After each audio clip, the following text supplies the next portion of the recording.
they grow up knowing I am a part of the other person. So this is a child who does not separate completely from the parents, because the parents have not been able to tell them no, and the parent is not able still to listen to a child when they say no. For example, a parent, like, you're busy doing something, and then the child wants you to do something to them. You just tell them no, not now. Some children will cry, and then the parent will feel guilty and go take them. You've taught them that they are a part of you. So whatsoever you do with them. Or, for example, a child wants to do something and you want to do something as the child. They tell you, no, I don't want that. No, no. And you continue insisting. What are you telling them? They don't have a voice. So they are a part of you. Yeah. So it's just, and I believe it's just when a child does not separate completely, and this comes to affect them in future, where you find these children who are being called daddy's girl, mama's boy, because they have not yet separated from their mothers. They don't have autonomy of their own. They don't have independence of their own. They don't have a voice of their own. In short, they don't know how to do things on their own. I appreciate it. And my question was, in terms of the attachment styles, where would you place that kind of a person who is enmeshed? In which category? Okay, I would rather say they are anxious, because enmeshed is someone who is fearful of separation. I don't know if we are together. If someone is enmeshed, it's someone who don't know how to be themselves. They don't know how to be on their own. So you find they fear separation. They are afraid of abandonment. They constantly need to be told they are okay. They are sensitive to rejection, and basically they will people please so that you don't separate from them. Yeah, that's very true. Clear. And let me add, they have a symbiotic relationship. It's like the child is in the mother's womb and they have that kind of relationship. They have, even as adults, they have that relationship. If the mother feels sad, the child also, the adult child feels sad. Or mother feels angry, she feels. So it's exactly the same emotional makeup they have. It's because of the symbiotic relationship. That's enmeshment. Thank you, Munira. Thank you. That's clear. Thank you. Yes, okay. Thank you for that question, Anne, and for those who have contributed. I have somebody I know. The mother, they used to be together all the time, mother and daughter. When the mother passed away, and now she's 68 years old, she still goes to the grave missing the mother even after 17 years. So it's that symbiotic relationship. She's afraid of abandonment, afraid of separation, all that is what Catherine said. Okay. Thank you, Munira, for that valid contribution. So now we want to look at emotional neglect versus abuse, and we can get two people finishing up this statement. When I was growing up, I wish someone had. What do you wish somebody had done to you, or what did you need, or what you longed for when you were growing up? Lillian, when you were growing up, what or did you wish someone had either done or not done to you?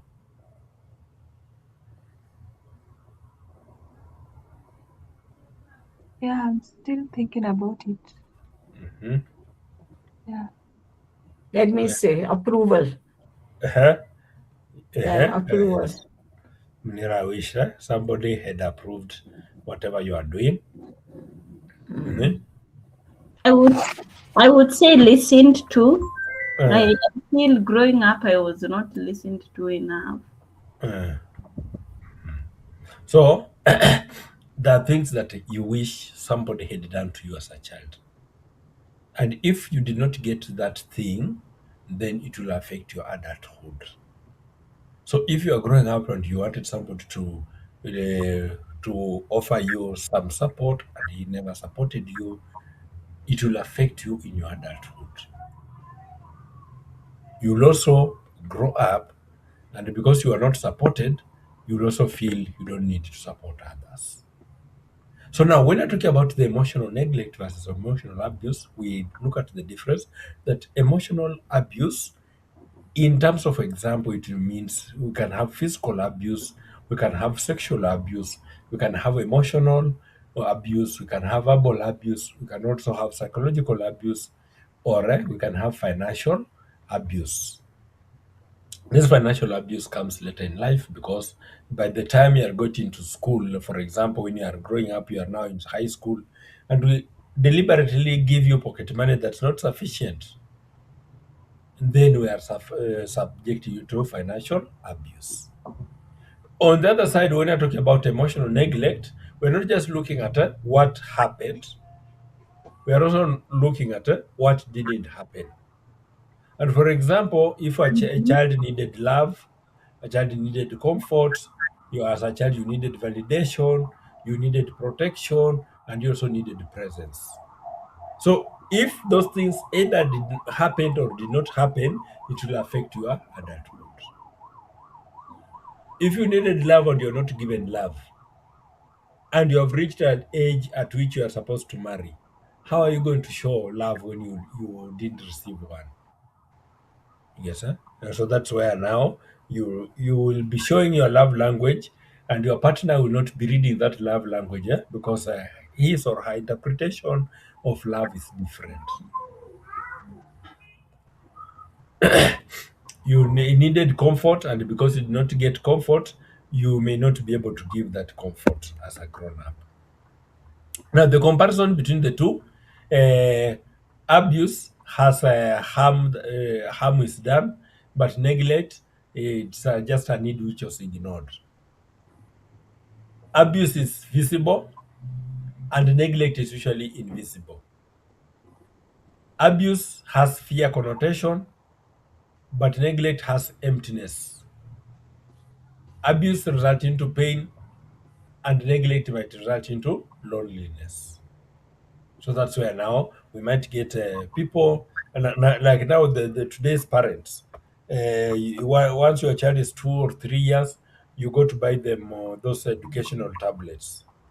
So you get into a family, and you find in this family the father is busy on his phone or his laptop, the mother is busy on on her tablet, and the son is busy with his educational tablet.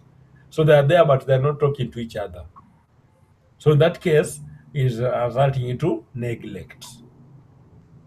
So ultimately, that person will not grow up knowing how to love others. In a childhood, so when you're growing up, what did your younger self need? Of course, as you have looked at, you might need love, comfort, validation, protection, or presence. If you did get that, then you'll find that those are the things that you'll be seeking in your current lifestyle. You'll find a baby or an adult, because you didn't play when you are still a child, you now want to play those children games in your adult life. You'll find two couples who are very playful, and then you'll be wondering what's wrong with them. Even in public, they're just teasing each other in public. Then you're wondering what do they? They have the inner child. They never go to those games when they were children. So that's why now they are enjoying those games when they are growing up. So now, who is this inner child? The inner child is an emotional part of ourselves, which is carrying joy, fear, wonder, pain, need, and memories. If we do not create those memories when you are children, we'll create those memories in adulthood. I don't know if you have seen some adults, somebody, a woman at the age of 50 years, just put on a hot panda with this is spaghetti, and goes to supermarket to a mall, and it doesn't feel ashamed. I don't know if you have seen such people. Nanis, do you imagine yourself at your age putting on a hot pant and you go to a supermarket to do shopping?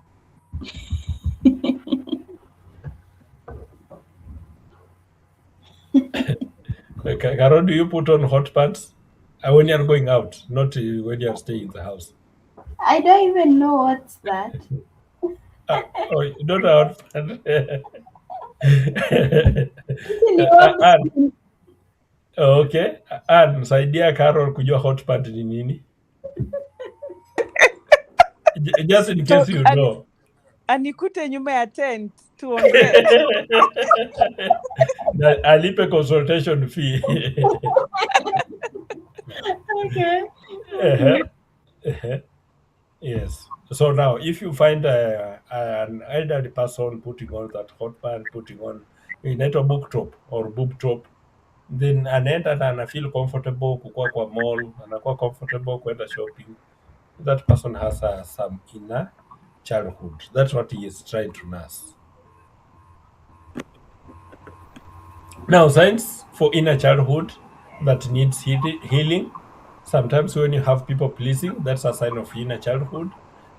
Remember, we have said that when you are growing up, because your parents will always spank you if you have not taken shower. So for you to avoid being spanked, you'll always take shower. You'll always know it's almost 4. So my mother should be closing up, winding up office work. So I should go to take shower so that by the time she gets to office, she gets home, I've already taken shower, I'm already doing homework so that I can avoid being spanked. So it's not just that as a child you remain with that book, or you when you grow up you'll overgrow those characters. You'll also be people pleasing. You are in office, but you have to go and spread rumors or you become a spy for your boss so that your boss can like you. Perfectionism is also some of the childhood, inner childhood that you need to heal from. Fear of criticism. As a child, you are always being approved. So in that case, you have that feeling that you cannot do something wrong. You are told you are perfect, you are always good. We like your decision, we like your suggestion. So in that case, if today we criticize you, you feel no, I've never been criticized since I was a child. So how can you criticize me? Difficult in resting. You work 16 hours a day. That means there's something, you have some inner childhood that you need to work on. If at all you have low self-esteem, how will they say, how will they talk about me? I cannot do that. For me, I cannot afford. I cannot be able to do that much work. So that means there's a inner childhood that you need to heal from. If you have fear of failure, what if I start off the business, it will not work? What if I start off relationship, it will not work? What if I start off a family, it will not work? That means there's a inner childhood that needs some healing. So now let's look at how to reparent yourself. How to reparent yourself. What does inner childhood need? And you can get, you can answer this question at your time. You can complete this statement at your time. Today I need. or permission to, or support with, or healing through. So in that case, now you can parent yourself so that you can recover, you can heal from the inner childhood. So you must identify things that need to be healed so that you are able to heal. So how parenting yourself, that means giving yourself today what you did not consistently receive yesterday. So that now in that case you are parenting yourself. Because yesterday you because nobody, not your parent did not approve you when you are growing up. You can approve yourself. After this lesson, say, yes, I've done it. I'm approving myself, I'm reparenting myself. So in that case, I can grow. Either you give me a positive sentiment or you have not given me a sentiment. I've already given myself a sentiment, I've done it. So healthy reparenting, you need to replace self-criticism with self-kindness. Yes, I might have done well, but I got some emergency and I had to cut off about 5 or 4 minutes. So in that case, I said, oh no, how did I get that? How did I make that mistake? I didn't start recording from the onset. I don't have to criticize myself. No, I've always not been recording. No, kindness, yes. Tomorrow I'll do better. Replace fear with the safety. Rather than just look at it, yes, now how will people look at me? No, I'm better off. I can do better. Replace shame with acceptance. You know what I've done is not good. No, I say, okay, that's what I've done. Tomorrow I'll do better. So in that case, I'm accepting what I've done. Yes, I might have not done the good thing. I might have overtaken. I might have taken longer period than what I had prepared. Instead of 2 hours, I'm now going to take 2 hours, 30 minutes. But still, I'm not going to criticize myself for that. I'll say, okay, it was worth it. Daily reparenting habits. For us to reparent ourselves, we need healthy sleep. Healthy sleep does not necessarily mean sleeping 16 hours a day. That's not healthy sleep. When are you going to make money to pay bills if you are going to sleep 16 hours per day? Also, sleeping 4 hours a day is not healthy sleep. With that back, you need to protect it. You need to sleep at least between 5 to 8 hours. Don't sleep too much, don't sleep too little. Nutrition. Yes, you may not have in a single meal, you may not be able to provide a health balanced diet. You may not have all the three components, but can you make sure at least in a day you have all the three components? That if you took probably in the morning you took a loaf of bread with a cup of tea or with milk. Lunchtime you can also look at the nutrients that you did not get, but at least by the end of the day you must get all the nutrients. Boundaries, you need to set respectable boundaries. Emotional validation, you have to validate what you have done. Yes, it might not be very good. You are okay, I've approached you and said, can you get me 5,000 urgently? And because you don't either you have that 5,000, but now you had budgeted for other things. You had not budgeted to give me urgently. You had not set aside that money to give me urgently. So in that case, as much as you tell me no, but you must get now emotional validation that yes, what you have done is appropriate. You don't have to feel guilty for telling me no. You play. You rest. You can get into prayer or meditation. You can get supportive relationships. So in that case, now those things will assist you to reparent yourself so that you get from inner childhood. Now we look at self-compassion. Now, self-compassion, that's where we are now getting to personal healing plan. Now, for you to heal from this inner childhood, from childhood wounds, you need to complete these statements. You have to identify one wound that you want to heal. You must identify one habit that you want to begin. You must identify one relationship you want to improve. You must identify one boundary you want to establish. So now, once you have identified those things, then you'll be able now to to heal. Remember, when we started off by looking at the Pomodoro, and we are saying, okay, yes, we have people who are constantly being distracted. You want to prepare, you want to write an article, you start writing. After 5 minutes, you get an alert. You on WhatsApp, you get a chat. You have to respond to that chat. You forget what you're working on. From that chat, you have responded to it. Then you get a notification, a TikTok. You go watch the TikTok. By the time you realize it's 1 hour down the line, and you have not prepared for that particular, you have not prepared for that, you have not completed that article. Yet you could have taken 30 minutes. And you say now you can apply the Pomodoro so that you improve on your concentration. So in that case, you can choose and say, now that's what I want to work on so that I can heal. So when you are defining self-compassion, is treating yourself like someone you deeply love. There's a psychologist who said, sometimes we are too tough on ourselves than we are to others. Sometimes, uh, sometimes we find ourselves denying ourselves some good things, yet we give to others. I have 5,000 in account, and Munira calls need this 5,000 urgently, and I was to use this 5,000 to do other activities. Then I find myself I've sent this 5,000 to Munira and forget that I needed this money. So in the next 1 hour after I've sent this money, that's when I realize, okay, I have not bought food. We don't even have food in the house. We have not done ABCD. So we now start struggling. So that's where now we get ourselves into problems. But now we can overcome that by creating the self-compassion.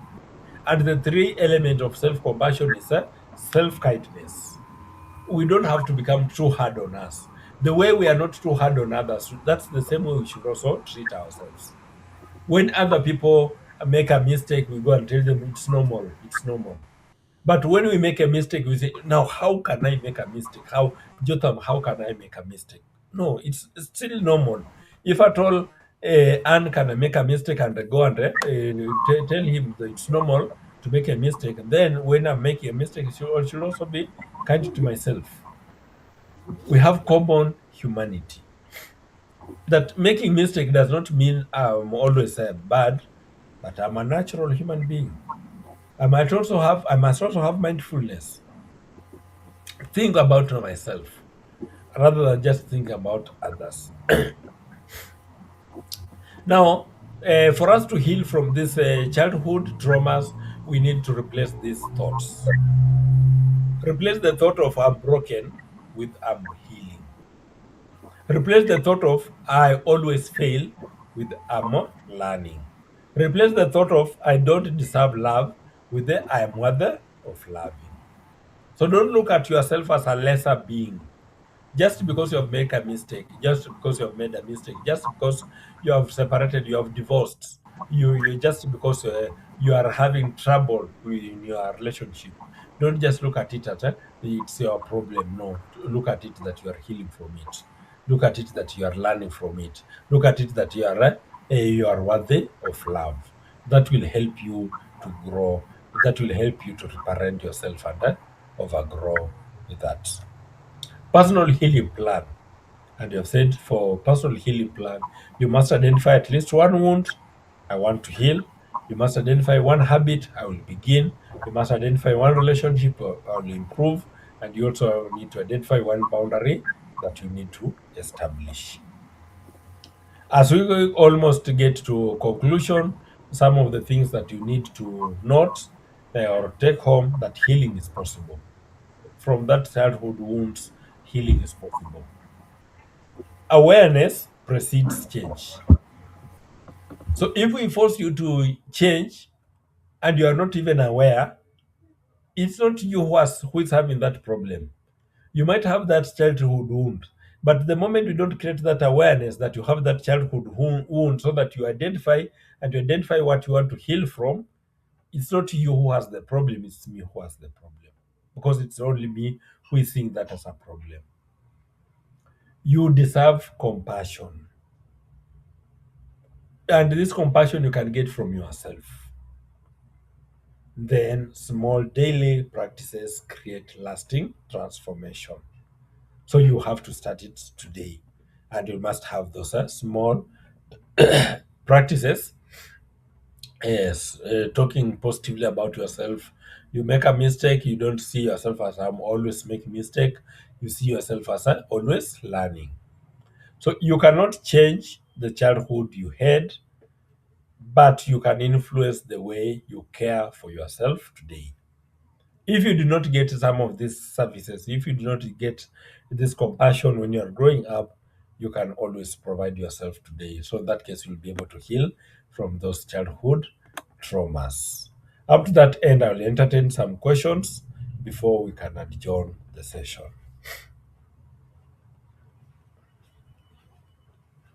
Susan, any question or concern? Yeah, Bwana Jotham, allow me to say thank you for today's session. It has been so educative, and pointing out on the areas that might have been pulling me down, that have arisen from my childhood, call them childhood what? Wounds. Yes, childhood wounds, and I believe picking one at a time, I'll come out of this. Thank you so much. It was so enriching. Welcome. Lillian?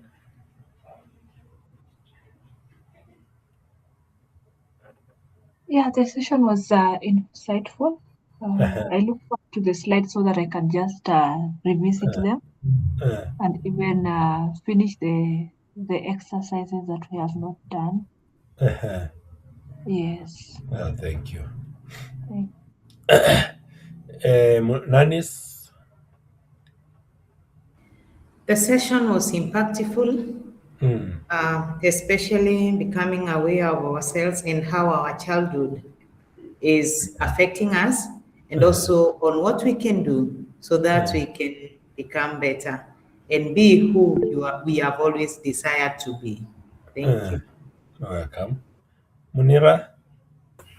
Yeah, I've become aware also of my childhood wounds, and show more compassion to myself. Okay, thank you. Anne? Yeah, it like I've said, it feels very good that I'm the one sitting on this seat, other than when I'm the one using some of these information on my clients to process them. I'm really happy that I can get to reflect on me. I know I've been aware of some of them, but it just hits differently, even right now as I sit in these sessions, to reflect deeper using your approach. And I've really appreciated the session. Thank you so much. Okay, welcome. Thank you all for the compliments. Thank you for the feedback. I can allow Carol if he has an announcement to make before we can adjourn the session. Really, thank you, Jotham, for taking us through the childhood wounds. My curiosity is satisfied. Thank you, everybody, for taking time to join us today. We'll see each other on Tuesday next week. What's the topic for next week, guys? For those who remember? For those with a calendar?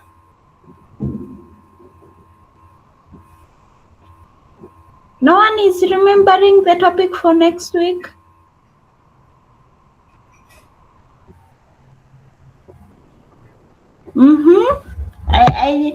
Okay. Anyone? I won't let you guys go until you tell me the topic for next week. Someone to remind us?